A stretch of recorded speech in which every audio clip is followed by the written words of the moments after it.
La parole est à vous. Vous êtes la dernière à conclure. Ainsi, on a voulu le tirage au sort. J'avais réfléchi à cette conclusion.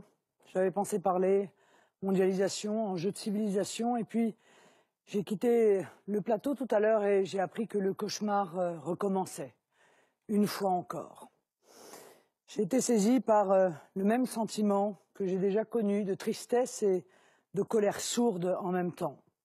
Sentiment de tristesse, évidemment, pour les forces de l'ordre, une fois de plus, qui payent un lourd tribut à la lutte contre le fondamentalisme islamiste.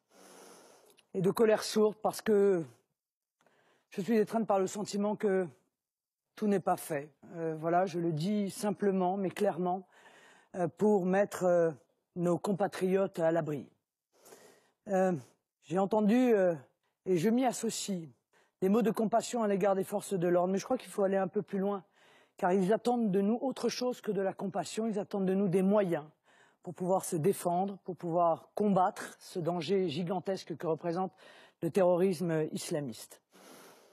Je ne veux pas qu'on s'habitue au terrorisme islamiste. Je ne veux pas qu'on dise à notre jeunesse qu'elle vivra en toutes circonstances, quotidiennement ou encore durablement avec ce danger.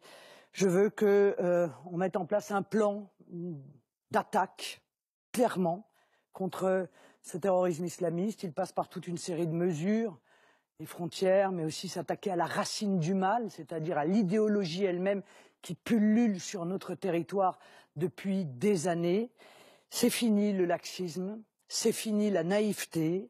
On ne peut pas laisser à nos enfants un pays impuissant à les défendre.